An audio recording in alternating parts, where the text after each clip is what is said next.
Welcome back. आज जिस topic के बारे में हम बात करने जा रहे हैं वो रहेगा हमारा डिज़ाइन ऑफ प्लेट गिर्डर। तो डिज़ाइन ऑफ प्लेट गिर्डर को क्वेश्चन से शुरू करता हूं मैं। डिज़ाइन ऑफ वेल्डेड प्लेट गिर्डर, मतलब पहली चीज़ नोटिस करने वाली तो यही आ गई कि वेल्डेड है, ठीक है। 24 metre long lateral support throughout it has support a UDL of 100 kilonewton. UDL means uniformly distributed load 100 kilonewton का है without self weight, FE 410 and design end bearing stiffness। जब भी क्वेश्चन के अंदर डिजाइन करना हो अपने को एंड बियरिंग स्टिफनेस, तो कैसे करेंगे, वो कितनी स्टेप्स उसमें काउंट होंगी, कैसे उस सवाल को सॉल्व करना है मैं आपको आगे बताता हूँ। तो चीज क्वेश्चन हमारे सामने है वेल्डेड, जो आप गिवन चीजें हैं उनका आइडिया लगा लो कि स्पान दे रखा है 24 किलोमीटर का, यूडीएल है 100 किलोमीटर पर मीटर, एफई की वैल्यू दे रखी है, डिजाइन करना है एंड बेयरिंग स्टिफनेस, और ये जो है एक तरह का वेल्डेड प्लेट गिर्डर है, ठीक है। और ठीक है, तो इस तरह का जो जब भी सवाल आएगा, जब भी क्वेश्चन आएगा जिसके अंदर अपने को डिजाइन ऑफ प्लेट गिर्डर करना हो और डिजाइन ऑफ प्लेट गिर्डर के अंदर भी जब अपने को एंड बेयरिंग स्टिफनेस पूछा हो, तो क्या करेंगे, सॉल्यूशन को शुरू करते हैं। सबसे पहली चीज स्टेप 1, एंड बेयरिंग स्टिफनेस निकालने के लिए पहली step calculation of design forces. जितने भी इसके अंदर फोर्सेस लग रहे हैं उनका कैलकुलेशन करके एक बार उनको क्लियर कर दो। तो step 1 calculation of design forces. अब फोर्स कैसे कैसे लग रहे हैं, क्या क्या फोर्सेस होंगे वो मैं आपको बताता हूँ। Design calculation of design force में पहली चीज है सेल्फ वेट ऑफ प्लेट गिर्डर। ये जो प्लेट गिर्डर है इसका सेल्फ वेट निकालेंगे। सबसे पहले फॉर्मूला होता है WL²/400। W के लिए पता है 100 दे रखा है यूडीएल है, इंटू स्पान 24 वैल्यू आई 144 किलोन्यूटन पर मीटर, ठीक है। पहली चीज सेल्फ वेट निकाला प्लेट गिर्डर का।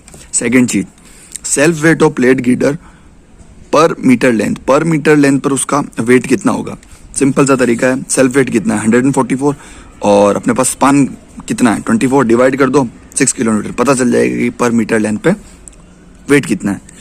अब अपने को पर मीटर का पता चल गया और सेल्फ वेट पता चल गया, तो अब तीसरी चीज जो अपन निकालेंगे वो होगी अपनी टोटल लोड। टोटल लोड कैसे निकालेंगे, अपना यूडीएल कितना था 100 किलोमीटर का यूडीएल दे रखा था और पर मीटर लेंथ पे कितना लोड लग रहा था 6, तो 100 + 6 किया तो 106। Number 4 factor load. Factor load आप सबको पता है, किसी भी लोड को फैक्टर में कन्वर्ट करने के लिए 1.5 से मल्टीप्लाई कर देते हैं।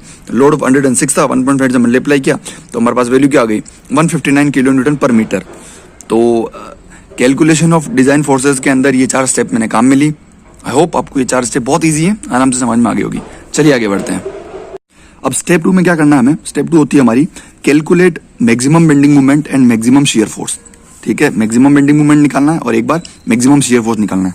तो मैक्सिमम बेंडिंग मोमेंट निकालने का फॉर्मूला होता है WL²/8। ये जो W है ना, अब ये वो वाला यूडीएल वाला लोड नहीं, अब ये W होगा यहाँ पर फैक्टर लोड। तो W की वैल्यू 159 थी, L हमें पता है, आंसर क्या आएंगे हमारे 11448 किलोन्यूटन पर मीटर। उसके बाद क्या निकालेंगे मैक्सिमम शियर फोर्स।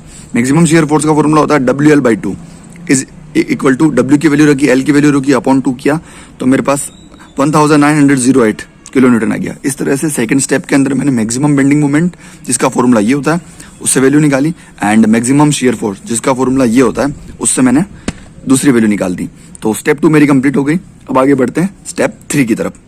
स्टेप 3 में हम क्या करेंगे, स्टेप 3 होती है हमारी डिजाइन ऑफ वेब। अब डिजाइन ऑफ वेब के अंदर अपन 2 चीज करेंगे, ठीक है। एक तो अपन इस वेब की डेप्थ निकालेंगे स्मॉल d, और दूसरा निकालेंगे इस वेब की थिकनेस TW। तो सबसे पहले मैं निकाल रहा हूँ डिजाइन ऑफ वेब के अंदर ऑप्टिमम डेप्थ ऑफ वेब। अब स्मॉल d ऑप्टिमम डेप्थ निकालने के लिए स्मॉल d फॉर्मूला होता है हमारे पास, ये आपको याद रखना पड़ेगा m.K/FI की होल पावर 0.33, ठीक है। m मुझे पता है जो मैंने स्टेप 2 में निकाला था मैक्सिमम बेंडिंग मोमेंट, ये रही वैल्यू, और k की वैल्यू मुझे निकालनी पड़ेगी, FI हमें पता है 250 होता है। तो k की वैल्यू निकालने के लिए एक तरीका होता है, सिंपल से ट्रिक याद कर लो, k = स्मॉल d/TW।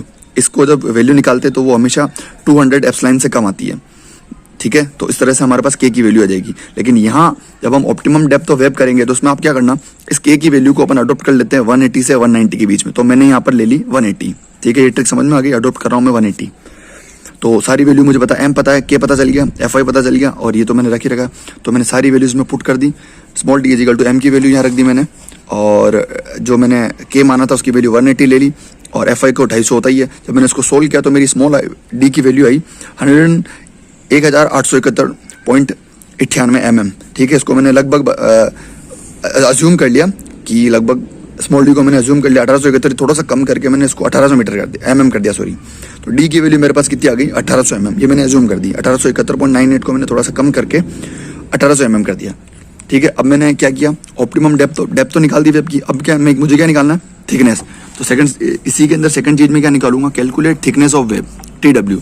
TW का फॉर्मूला क्या होता है, M/F5 K² की पावर 0.33, ये आपको याद रखना। M की वैल्यू पता है, F5 पता है, K की वैल्यू अपना निकाल ली, सारी वैल्यू पुट करेंगे। हमारी TW की वैल्यू है 10.95, उसको मैं थोड़ा सा बढ़ा के लिख लूंगा थिकनेस को, वो मैंने ले लिया 12 mm। तो मेरी TW कितनी होगी 12 mm। तो डिजाइन ऑफ वेब के अंदर मैंने सबसे पहले डेप्थ निकाली जो लगभग 1800 mm थी, वो हम हमेशा कम करके लिखते हैं। और फिर दूसरी चीज मैंने निकाली इसके अंदर थिकनेस जो मेरी 10.95 आई थी, और इसको हम थोड़ा सा बढ़ा के लिखते हैं। तो इस तरह से हमारी स्टेप 3 कंप्लीट हो गई। अब हम चलते हैं स्टेप 4 की तरफ। स्टेप 4 हमारी रहेगी डिजाइन ऑफ फ्लैंज, ठीक है। अब इस स्टेप 4 के अंदर एक चीज याद रखिएगा, वेब जो होती है ना वो हमेशा शेयर को कैरी करती है, और जो हमारा फ्लैंज होता है यानी कि ये जो वेब जो होती है ना ये हमेशा शेयर को कैरी करता है, ये वाला पार्ट, और ये ऊपर वाला जो पार्ट होता है वेब वाला पार्ट वो हमेशा कैरी करता है बेंडिंग मोमेंट को, ठीक है। ये एक चीज आप याद रखना। अब स्टेप 4 को शुरू करते हैं। डिजाइन ऑफ फ्लैंज, फ्लैंज की डिजाइन करनी है। तो सबसे पहले इसके अंदर क्या करूंगा, मैं फ्लैंज का एरिया निकालूंगा, area of flange. Area of flange निकालने का फॉर्मूला आपको याद रखना पड़ेगा, M.Γ/M0/Fi/D। M की वैल्यू क्या है, मैक्सिमम बेंडिंग वो हमने निकाल ली थी। गामा M0 की वैल्यू क्या होती है 1.10, ये क्या होता है partially factor of safety, partial factor of safety होता है, इसकी वैल्यू हमेशा फिक्स होती है 1.10। FA होता है 250, और डी की वैल्यू स्मॉल डी की वैल्यू अपना निकाल रखी थी, सारी वैल्यू को मैंने इसमें रख दिया। तो मेरे पास AF की वैल्यू एरिया ऑफ फ्लैंज आ गया 27984 mm², ठीक है। मैंने एरिया निकाल लिया फ्लैंज का। अब मैं क्या निकालूंगा, विड्थ निकालूंगा फ्लैंज की, BF, ठीक है। विड्थ निकालनी, BF निकालने का फॉर्मूला बहुत सिंपल सा होता है 0.3 into depth of web. 0.3 depth of web, small D कितना था 1800, सोल्व किया तो BF की वैल्यू क्या आ गई 540। एरिया निकल गया फ्लैंज का। उसके बाद मैंने विड्थ निकाल ली फ्लैंज की। अब मैं मुझे क्या निकालनी है, थिकनेस निकालूंगा। तो थिकनेस का एक सिंपल सा फॉर्मूला होता है TF = AF/BF। AF की वैल्यू आई, BF से डिवाइड कर दिया तो मेरे पास TF की वैल्यू कितनी आई 51.82, लगभग मैंने इसको थोड़ा बढ़ा के 60 ले लिया। तो TF की वैल्यू मेरे पास कितनी आ गई 60। अब मेरे पास TF BF की और विड्थ, इनकी थिकनेस, ये सारी चीजें मेरे पास आ गई है। तो इस तरह से यहाँ तक मेरी स्टेप 4 कंप्लीट हो गई है। आई होप आपको स्टेप 4 तो कोई प्रॉब्लम नहीं होगी।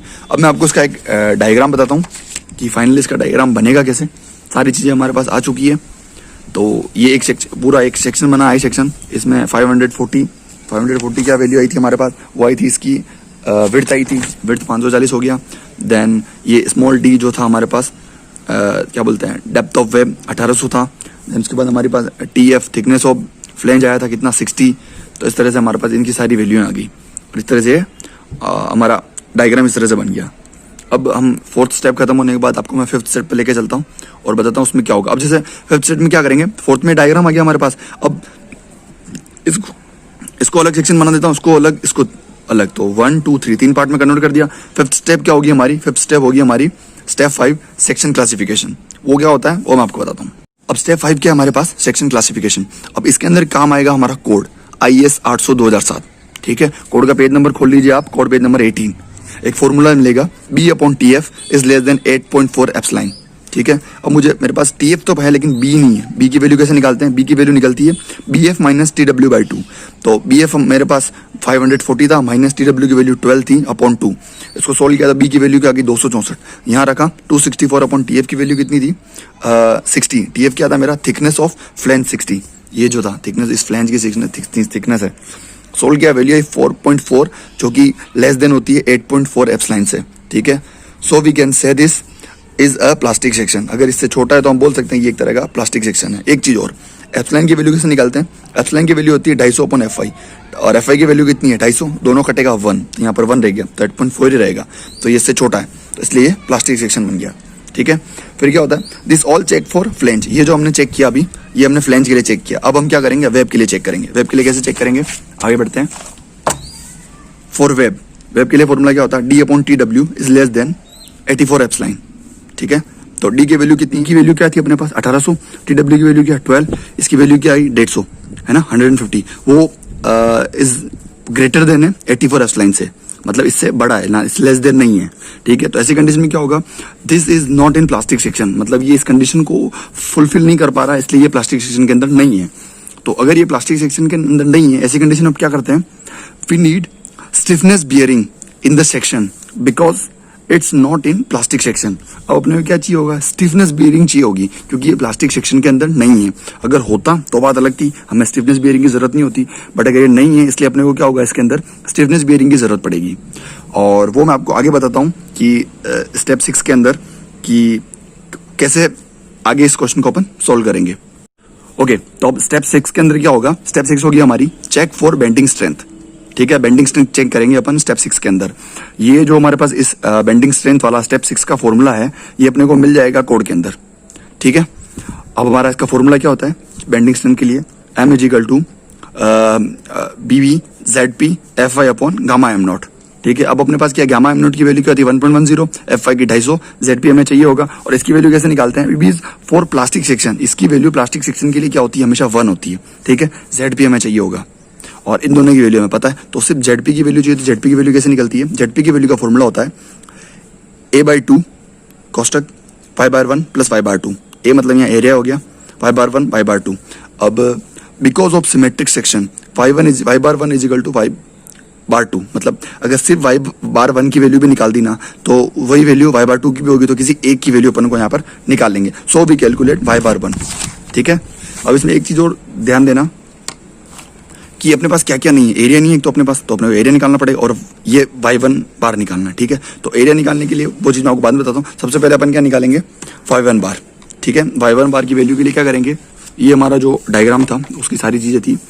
ठीक है, अब मैंने इसको क्या किया, एक मिड पॉइंट से इसको काटा, इसको सिमेट्री लेके इसको एक मिड पॉइंट से काटा है। तो जब मिड पॉइंट से इसको अगर अपन देखते हैं तो क्या हो जाएगा, इसकी 1800 था, इसकी हाफ हो जाएगी, ये कितनी हो जाएगी 900, और ये तो 60 थी, तो ये 900 प्लस 60 टोटल कितनी हो जाएगी 960। बाकी चीजें वैसी वैसी, बस मैंने इनको सेक्शन में कन्वर्ट कर दिया, ये 1 ये 2 ये 3। ठीक है, अब कैसे करेंगे वो देखो, y/1 का फॉर्मूला होता है A1y1 plus A2y2 upon A1 plus A2। ठीक है, जो जो फॉर्मूले आपको लग रहे हैं उस जगह वीडियो को पॉज करो, फॉर्मूला अपनी नोटबुक में लिखो, देन आगे बढ़ो। ठीक है, तो अब ये A1y1 हमको पता है, इसका एरिया निकालना, इसका एरिया क्या होगा 540 इंटू 60, तो उसका एरिया का 5 इंटू 60। और ये जो y1 है, इसके बाद y1 की वैल्यू कैसे निकलेगी, CG निकाल के, तो वो क्या हो जाएगा हमारे पास 900 प्लस 60/2। ठीक है, प्लस आगे बढ़ते हैं, सेकंड वाले का एरिया निकालेंगे, इस वाले का, तो इसका एरिया क्या होगा 900 इंटू 12। ये डिस्टेंस कितना है 900 है और ये कितना है 12 है, 900 इंटू 12। और इसका y2 इसका CG कितना निकलेगा 900/2, ये आया इसका 900/2। और नीचे क्या A1 A2, A1 कितना है इसका 900/12 इंटू A2 के लिए क्या करेंगे 540 इंटू 60। तो ये सारी वैल्यूज अपने पास आ गई, तरीका आपको समझ में आ गया। उसके बाद अपने पास y1 बार की वैल्यू हो जाएगी 810। ठीक है, तो मैंने आपको क्या बताया था, because of symmetric section y1 bar is equal to y2, तो y1 बार की जो वैल्यू आएगी वही मैंने y2 बार की वैल्यू लगी। तो अब मेरे पास y1 बार आ गया, y2 बार आ गया। अब मुझे क्या चाहिए, सिर्फ एरिया। तो क्या करेंगे, now we calculate area. Area निकालने के लिए कुछ नहीं करना है, फर्स्ट सेक्शन का एरिया प्लस सेकंड सेक्शन का एरिया प्लस थर्ड सेक्शन का एरिया, बहुत इजी है। इसका इससे मल्टीप्लाई, 12 का इससे मल्टीप्लाई एंड 540 का 60 से मल्टीप्लाई, तीनों एरिया को जोड़ दो, टोटल एरिया आ जाएगा 86,400। ठीक है, अब मेरे पास इस ZP की क्वेश्चन के लिए एरिया पता है, दोनों की वैल्यू पता है, मैंने इक्वेशन में पुट कर दिया। ZP की वैल्यू यहाँ पुट की, तो मेरे पास ZP की वैल्यू क्या आ गई 69984 इंटू 10⁻³ mm³। इस तरह से मेरे पास क्या आ गया, ZP की वैल्यू आ गई। अब इस इक्वेशन के लिए मेरे पास ZP है, FY है, गामा एम नॉट है, इसकी वैल्यू है, तो मैं इसकी वैल्यू को इस क्वेश्चन के अंदर इजीली पुट कर सकता हूँ। तो मैंने M के लिए सारी वैल्यू को पुट कर दिया। M की मेरे पास वैल्यू आई 15905.45 इंटू 10⁻6 न्यूटन इंटू mm। तो उसको किलो न्यूटन में कन्वर्ट किया तो क्या वैल्यू हो गई, M is equal to 15905.45 kilo newton पर मीटर। ठीक है, अब मेरे पास ये M की वैल्यू आ गई। ठीक है, ये जो था ये मोमेंट आया मेरे पास। ठीक है, ये मेरे पास मोमेंट आया, मोमेंट की वैल्यू क्या थी 1509। और एक चीज और है, अब हम यहाँ कंपेयर करेंगे, मोमेंट को मैक्सिमम बेंडिंग मोमेंट से कंपेयर करेंगे। तो मोमेंट की वैल्यू थी 1509.45 और जो मेरा मैक्सिमम बेंडिंग मोमेंट आया था वो क्या था 11,448। मैक्सिमम बेंडिंग मोमेंट कहाँ से आया था, स्टेप टू, ये रहा मैक्सिमम बेंडिंग मोमेंट स्टेप 2 से आया था। ठीक है, वो मैंने यहाँ कंपेयर किया तो ये लेस देन था, सो इट्स सेफ। ठीक है, तो ये क्या हो गया, ये जो बेंडिंग होगी वो सेफ बेंडिंग हो गई, क्योंकि ये जो है मैक्सिमम बेंडिंग मोमेंट मतलब मैक्स टू मैक्स इतना था 11,000, लेकिन जो मोमेंट आया वो उससे ज्यादा है, मतलब ये एक तरह से सेफ है। अगर लेस देन आता तो ये सेफ नहीं होता।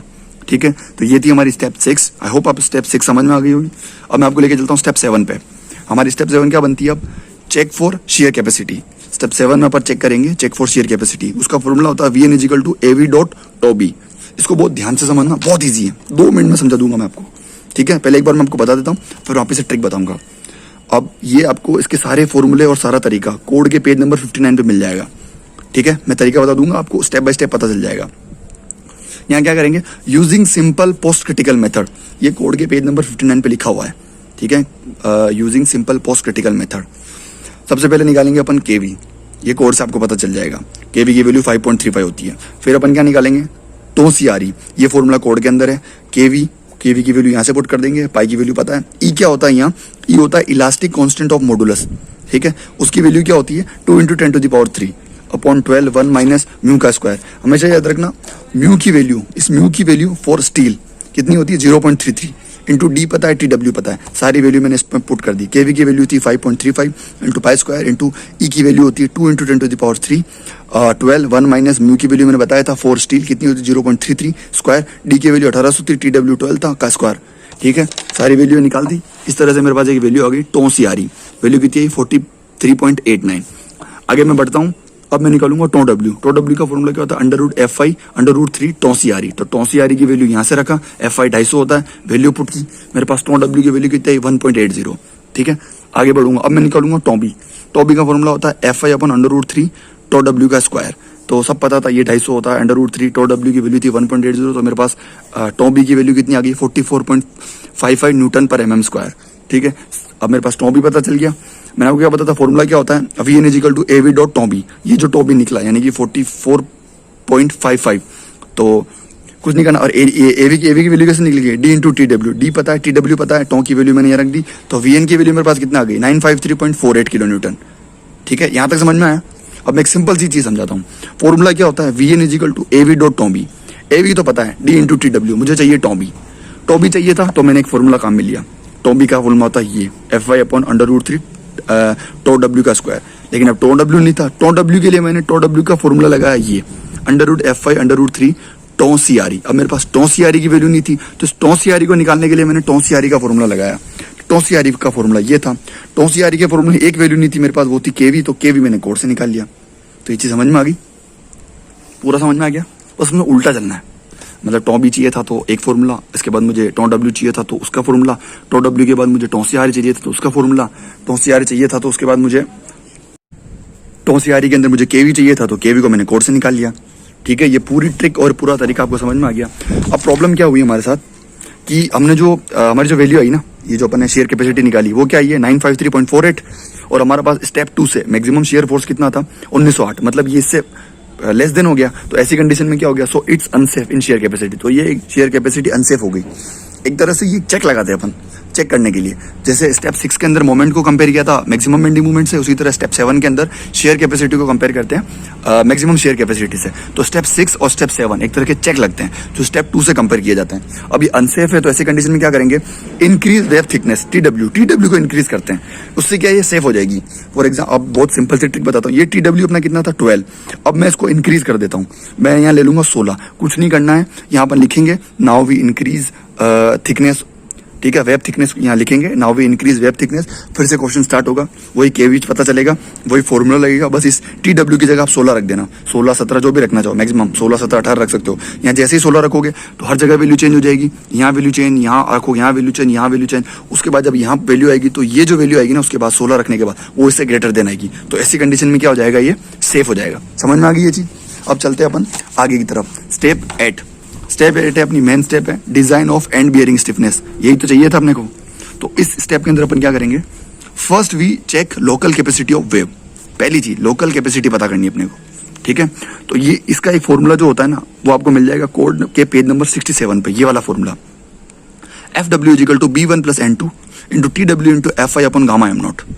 ठीक है, अब इसमें जो चीजें अपने को चाहिए B1, वो मैं अज्यूम कर रहा हूँ, नॉर्मली हम लेते हैं 150 से 200 के बीच में, तो मैंने 200 ले लिया। किसको लिया, B1 को। N2 क्या होता है, एक तरह का डिस्पर्जन होता है। N2 क्या होता है, जो हमारी फ्लेंज की थिकनेस होती है ना, उसका 2.5 गुना होता है, 2.5 इंटू फ्लेंज थिकनेस। तो 2.5 × 60 = 150। दो वैल्यू आ गई, TW पता है, FI पता है, गामा m0 पता है, सारी वैल्यू पुट कर दी। अब याद रखना TW जो लिए ना आपने, ये TW वो वाली लोगे 12 नहीं, जो आपने इंक्रीज की यानी 16 लोगे। तो सारी वैल्यू को मैंने इसमें पुट किया। FW की मेरे पास वैल्यू आई 1272.73 किलो न्यूटन। ठीक है, ये क्या था, एंड बियरिंग स्टिफनेस थी। ठीक है। तो local capacity of bearing stiffness कितनी थी 1272.73 और मैक्सिमम शियर से जो स्टेप 2 से आया था वो कितना था 1908। तो ये इससे लेस देन हो गया, लेस देन हो गया मतलब सो इट्स अनसेफ। ठीक है। नाउ अगर अनसेफ है तो अब क्या करेंगे, अनसेफ होने पर, अगर सेफ हो जाता तो क्वेश्चन ही खत्म था। अब अगर अनसेफ है तो अपन क्या करेंगे, now we design end bearing stiffener because is unsafe. अब अपन यहाँ पर एक बियरिंग स्टिफनर काम में लेंगे इसको सेफ करने के लिए। तो इसमें क्या, ये कैसे करते हैं, we applying end bearing stiffness only in web, thickness के अंदर नहीं लेंगे क्योंकि थिकनेस तो सेफ, वो फ्लेंस तो सेफ हो गया था, वेब सेफ नहीं हो पाया। तो वेब वाली कंडीशन में अपन क्या करेंगे, वेब वाली कंडीशन में अपन क्या करेंगे, एंड बियरिंग स्टिफनेस काम में लेंगे। अब इस चीज को थोड़ा सा ध्यान से देखना, ईजी है। अब मैं एक चीज बताता हूँ, ये अपना डायग्राम था, ठीक है। तो मैंने क्या किया, यहाँ पे लगा दिया एक एंड स्टिफनेस इस जगह पे, ठीक है, इसको सपोर्ट कर दिया। तो जब आप इसको ऊपर से देखोगे ना तो वो डायग्राम आपको कुछ इस तरह से दिखाई देगा, है ना। यहाँ पे लगाने के बाद, यहाँ पे जब मैंने वो एंड बियरिंग स्टिफनेस जब मैं लगाऊंगा इस जगह पे, तो उसके बाद अगर मैं इस पॉइंट को ऊपर से देखूंगा तो कुछ इस तरह से दिखाई देगा, ठीक है। ये चीज समझ में आई। तो अब इसको कोड के अकॉर्डिंग, ठीक है, क्रॉस सेक्शन फॉर सीइंग, मतलब ये इसका क्रॉस सेक्शन है जब आप इसको ऊपर की साइड से देखोगे, ठीक है। अब आपको ये जो फॉर्मूला है ना, यहाँ से लेके यहाँ तक 14 TQ एप्सिलॉन, यहाँ से लेके यहाँ तक 14 TQ एप्सिलॉन, यहाँ से लेके यहाँ तक 20 TQ एप्सिलॉन और यहाँ से लेके यहाँ तक 20 TQ एप्सिलॉन और ये 16 TW है। ये जो चीज है ना, ये फॉर्मूला, ये आपको पेज नंबर 65 पे मिल जाएंगे, देखोगे तो आपको पता चल जाएगा। अब सबसे इंपॉर्टेंट चीज, ये जो TQ है ना, ये वाली जो TQ है, ये नॉर्मली अपन अगर अपन विदाउट इंटरमीडिएट स्टिफनर निकाल रहे हैं ना तो इसको अपन TW के बराबर मान लेते हैं। तो TQ की वैल्यू, TW कितना था 16 था, तो TQ तो 16 आ गया। अब अपने को इनकी वैल्यू चाहिए 20 TQ एप्सिलॉन, ठीक है, 20 TQ एप्सिलॉन। ये कितना हो गया TQ 16, एप्सिलॉन की वैल्यू मैंने बताई थी कैसे निकालते हैं, आगे बता रखी है। 20 × 16 × 1 वैल्यू कितनी आ गई 320, मतलब इन दोनों की वैल्यू 320 आ गई। सेम ऐसे इसमें करेंगे 14 TQ × एप्सिलॉन, 14 × 16 × 1 224, तो ये सारी वैल्यू मेरे पास आ गई, ठीक है। ये डायग्राम में देख लो, ये 224 आ गया, सेक्शन 1, सेक्शन 2 16 एंड 320 320 224 सेक्शन 3, ठीक है। ये चीज समझ में आ गई आपको। अब एक बहुत इंपॉर्टेंट चीज जो मतलब design of and bearing stiffener के अंदर जब अनसेफ हो गया था तो उसको सेव करने के लिए जब अपन ने इसको इसमें एक एंड बियरिंग स्टिफनर जोड़ा तो उसका एक सिंपल सा तरीका होता है, अपने को VCR निकालना होता है। VCR का फॉर्मूला होता है एरिया इंटू FCD, ठीक है। अब FCD निकालने के लिए एक प्रोसेस होती है। सबसे पहले FCD निकालने के लिए अपने को KL/R चाहिए होगा। KL/R की जैसी वैल्यू आएगी अपन उसको कोड में चेक करेंगे और अपने आंसर आ जाएंगे। KL/R निकालने के लिए अपने पास R चाहिए होगा, ठीक है, गायरस ऑफ रेडिएशन, उसका एक फॉर्मूला होगा। और R से पहले अपने को I की वैल्यू चाहिए होगी, तो सबसे पहले अपन क्या निकालेंगे, I निकालेंगे। तो I कैसे निकालेंगे, उल्टा चलना, मतलब I आ गया तो I से R आ जाएगा, R से KL/R आ जाएगा और KL/R से FCD आ जाएगा। FCD को एरिया से मल्टीप्लाई करेंगे, VCR की वैल्यू आ जाएगी, समझ गए। अब इसको करने के लिए क्या करेंगे, check for shear capacity of web along with bearing stiffener, ठीक है, समझ में आ गया। फॉर्मूला क्या था, एरिया इंटू FCD। तो इसको अभी 1 मिनट के लिए छोड़ो, ठीक है। सबसे पहले क्या निकाल रहा हूं मैं, एरिया, मुझे एरिया चाहिए, टोटल एरिया। टोटल एरिया कैसा आएगा, इसका टोटल एरिया निकालना बहुत ईजी है, वो सारा मल्टीप्लाई करके कर लोगे। 2 × 224 मतलब इन दोनों का मिला के, है ना, और इससे मल्टीप्लाई करेंगे इंटू 16 प्लस ये 320 था, 320 प्लस 16, ठीक है, प्लस 320 × 16, समझ में आ गया। तो एरिया मेरे पास टोटल ही आ गया। मुझे अब चाहिए FCD, ठीक है। FCD के लिए मैंने क्या बताया था, सबसे पहले मुझे चाहिए होगा I से मेरा मतलब है यहाँ moment of inertia for stiffener, ठीक है। तो I निकालने के लिए मैं क्या करूंगा, यहाँ से इसको सेंटर से इसके एक्सिस ले लूंगा। तो I axis equal to I axis का फॉर्मूला क्या होता है, BD3/12 plus A × H²। B की वैल्यू पता है, D की वैल्यू पता है और अपॉन 12 है ये सब इसी में से लेना है। B की वैल्यू पता है, D प्लस एरिया, ठीक है। एरिया क्या होगा मेरे पास 16 × 224, एरिया मैंने निकाल लिया, प्लस H यहाँ से निकलेगी 16/2, पहले इसकी हाइट का हाफ हो जाएगा, ये 16/2 हो गया, प्लस ये जो 224 है इसका भी हाफ हो जाएगा। तो इस तरह से मेरे पास हाइट आ जाएगी। जब मैं इस पूरी इक्वेशन को सोल्व करूंगा तो मेरे पास I एक्सिस की वैल्यू आ जाएगी 113.9 × 10⁶ mm4, ठीक है। मेरे पास I की वैल्यू आ गई। अगली चीज क्या करूंगा, मैंने क्या बताया था, I निकलने के बाद हम R निकालेंगे, रेडियस ऑफ गायरेशन। R का फॉर्मूला होता है √I/A। I की वैल्यू ये रही, एरिया अपन ने निकाल लिया था, रखेंगे एरिया के R की वैल्यू आ जाएगी इससे अपने पास 86.83। मैंने क्या बोला था, जैसे R आया अपने को सिलेंडरनेस रेशियो लैम्बडा की वैल्यू KL/R निकालना पड़ेगा। R की वैल्यू पता है, ठीक है। K की वैल्यू कैसे निकलेगी, K क्या है हमारा वेल्डेड कनेक्शन। जैसे वेल्डेड कनेक्शन होता है तो अपने को कोड से पता चल जाता है कि इसकी वैल्यू 0.7 लेते हैं। उसके बाद L depth of web, depth L मतलब डेप्थ ऑफ वेब लेंगे 1800। R की वैल्यू मैंने निकाल ली थी। तो लैम्बडा इक्वल टू, जब मैंने इसको सोल्व किया तो मेरा आंसर क्या है 14.5 mm, ठीक है। ये मैं जो चीज समझ में आ गई। अब जो सबसे बड़ी चीज होती है वो अपने को क्या निकालना होता है, एफसीडी। अभी एफसीडी की वैल्यू 22.5.65 कैसे आया, ये एक कमाल का प्रोसेस होता है इसके अंदर। वो कैसे होता है, कोड के पेज नंबर 42 पे जाना, उसका डायग्राम में डाल दूंगा कुछ ऐसा, ठीक है। और जैसे ही आपको ये पता चलता है ना कि ये वेल्डेड कनेक्शन है, मतलब उसकी क्लास कौन सी है, सी क्लास के अंदर अपन कोड के अंदर 42 पेज पे जाते हैं, क्लास सी के अंदर जाते हैं, तो अपने पास जो सी क्लास के अंदर वैल्यू क्या है अपने पास 14.51। 14.5 मतलब 10 to 20 के बीच में कहीं होगा। और जैसे ही 10 to 20 वाली रो पकड़ेंगे तो दो वैल्यू उसके सामने होगी, वो मैं आपको डायग्राम भेज अभी डाल रहा हूँ, उससे पता चल जाएगा। तो 10, 20 और वो जो पर्टिकुलर वैल्यू है उसके सामने वाली वैल्यू, वो दोनों वैल्यू लेंगे और इन दोनों वैल्यू और उन दोनों वैल्यू का क्या करेंगे अपन, इंटरपोलेशन। उन दोनों को इंटरपोलेशन करने के बाद ये वाली वैल्यू आएगी। और अगर आपको इंटरपोलेशन नहीं आता है तो यूट्यूब पे किसी और वीडियो के अंदर आप देख लीजिए, या मैं अगले वीडियो में आपको इंटरपोलेशन करके बता दूंगा, ठीक है। तो इंटरपोलेशन करने से अपने पास एफसीडी की वैल्यू आई, समझ में आ गया आपको।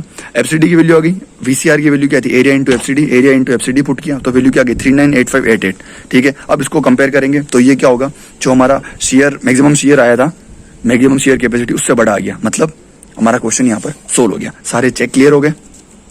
इस तरह से हमारा जो क्वेश्चन है वो यहाँ आके इस पॉइंट पे आके सोल्व हो जाएगा, ठीक है। तो बहुत इजी चीज है, ठीक है। फास्ट एक रिवाइज कर देता हूँ, क्वेश्चन को पकड़ो, क्वेश्चन में क्या क्या सारी गिवन चीजें निकालो। स्पान देर का था, वेल्डेड था, वेल्डेड का वो पता ही कितना जरूरत था, सारी चीजें अपने को पता चल गई। और लास्ट में देखो पूछ क्या रहा है, ये इसने पूछा था डिजाइन एंड बियरिंग स्टिफनेस, ठीक है।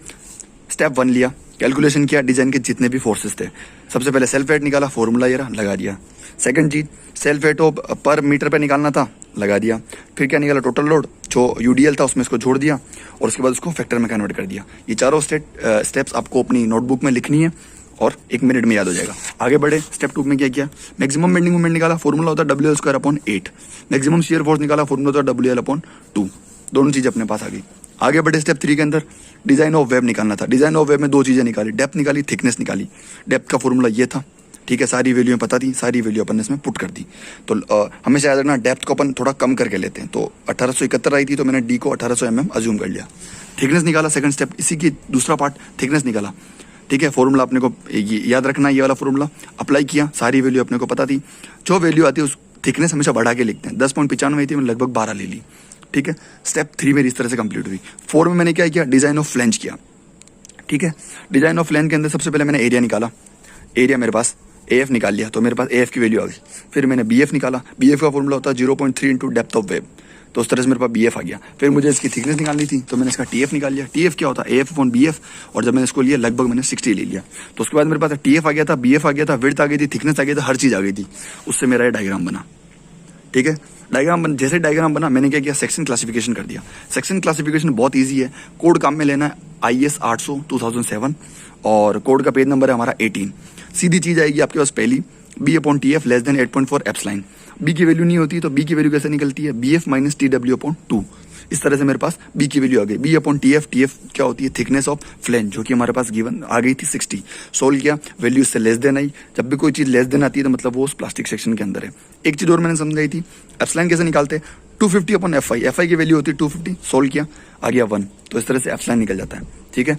Check this all check for flange, ये सारा हमने फ्लेंज के लिए चेक किया था। फिर हमने चेक किया वेब के लिए, 5 के अंदर ही वेब का फॉर्मूला होता है D/TW less than 84 epsilon. Value में रखी सारी, ये लेस देन नहीं है, ग्रेटर देन निकला। ग्रेटर देन निकला 84 से, इसका मतलब प्लास्टिक सेक्शन में नहीं था। अगर ये प्लास्टिक सेक्शन में नहीं था तो उसको प्लास्टिक सेक्शन में लाने के लिए हमने क्या किया, एक स्टिफनेस बियरिंग इन सेक्शन इसके अंदर यूज लिया ताकि ये प्लास्टिक सेक्शन में आ जाए, ठीक है। अब आगे बढ़े, स्टेप 6 के अंदर क्या किया, चेक फॉर बेंडिंग स्ट्रेंथ, ठीक है। बेंडिंग स्ट्रेंथ का कोड के अंदर फॉर्मूला है, ठीक है। M=, ये हमारा पास फॉर्मूला था। इसमें हमारे पास FI पता है, गामा M0 की वैल्यू होती है 1.10। ZP नहीं पता था, वो पता करेंगे। और बीटा B की वैल्यू प्लास्टिक सेक्शन के लिए हमेशा 1 होती है, ठीक है।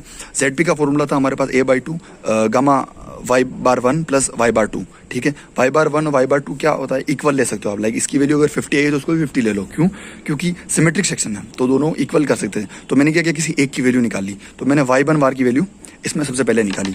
तो Y1 बार की वैल्यू के लिए मैंने एक सेंटर पॉइंट से वैल्यू इसको हाफ कर दिया, ठीक है। और ये जो 18 था इसका 900 हो गया, एंड 60 + 900 तो ये 960 होगी इसकी वैल्यू। Y बार का फॉर्मूला क्या होता है, A1 Y1 A2 Y2 अपन A1 + A2 सारी वैल्यू इससे देख के मैंने इसमें पुट कर दी। मेरे पास y1 बार की वैल्यू आई 810, उसी को मैंने इक्वल कर लिया तो y2 भी पता चल गया। अब मेरे पास y1 y2 आ गया था। एरिया का फॉर्मूला सिंपल सा है, इसका एरिया निकालो, इसका एरिया निकालो, इसका एरिया निकालो, तीनों का एरिया निकाल के जोड़ दो, एरिया आ जाएगा। सारी वैल्यू मैंने इसमें पुट कर दी, z पे आ गया, इसको मैंने इसमें पुट कर दिया तो मेरे पास m की वैल्यू आ गई। तो m मेरे पास क्या था, मोमेंट था। m की वैल्यू आई थी कुछ 15,905.45 किलो न्यूटन। चेक लगाया मैंने, मैक्सिमम बेंडिंग मोमेंट कितना था ये अपन स्टेप 2 से देखते हैं, 11,448, जो कि इससे बड़ा था, तो मतलब ये सेफ बेंडिंग हो गई। सेकंड थिंग, 7वें स्टेप के अंदर शियर कैपेसिटी चेक करते हैं, ये भी चेक लगता है, जिसको अपन कंपेयर करते हैं स्टेप 2 से।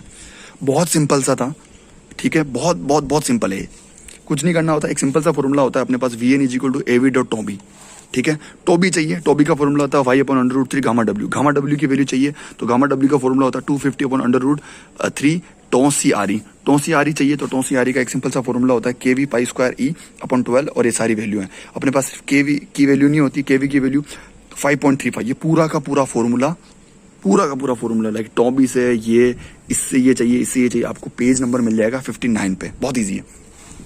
सोल्व किया, मेरे पास वैल्यू जो आई थी वो आई 953.48, जो कि लेस देन थी मैक्सिमम स्टेप 2 से, मैक्सिमम शियर फोर्स से, मतलब ये अनसेफ शियर कैपेसिटी हो गई। अब इस अनसेफ शियर कैपेसिटी को सेव करने के लिए अपन ने क्या किया, वेब की जो थिकनेस थी TW, उसको इंक्रीज करते हैं। बहुत सिंपल सा, TW यहाँ 12 था, उसको मैंने 16 कर दिया। जैसे ही 16 करोगे पूरा क्वेश्चन फिर से रिपीट होगा। 16 वैल्यू पुट करने के बाद तो जो आपकी जो वैल्यू है ना 953, वो इससे बड़ी आ जाएगी, और 2000 आ जाएगी या 1900 से बड़ी आ जाएगी, तो ये क्या हो जाएगा, सेव हो जाएगा।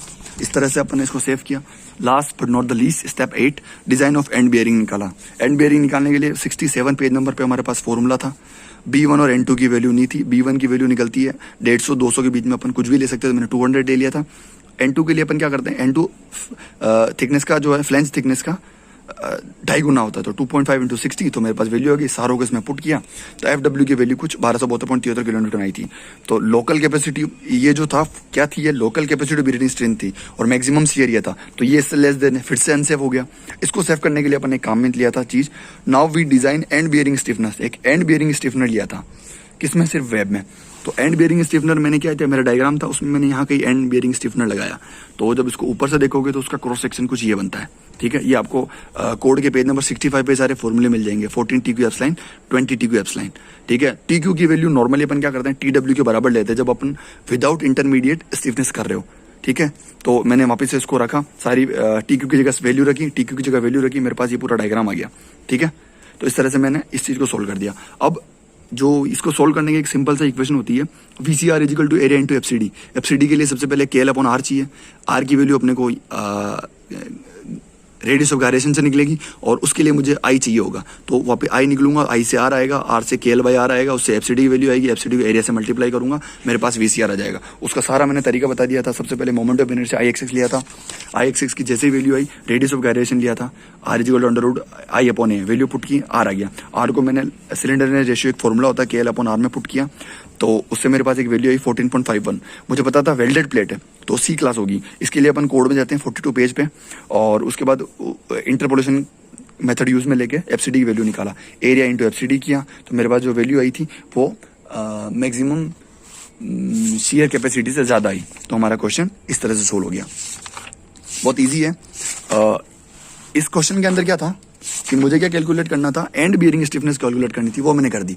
एक क्वेश्चन और मैं आपको कल वाले वीडियो, नेक्स्ट जो वीडियो आएगा उसमें एक वीडियो और डाल दूंगा मैं, तो आपका और जो डिजाइन ऑफ प्लेट गियर से लेकर टॉपिक है या डाउट है वो क्लियर हो जाएंगे। आई होप आपको वीडियो पसंद आया होगा, और अगर पसंद आया है, चैनल पे अगर आप नए हैं तो please subscribe, and if you like the video then like. Thank you so much. What you're giving, that's how we live it. Don't be mad at the system, it's simply how we've existed. I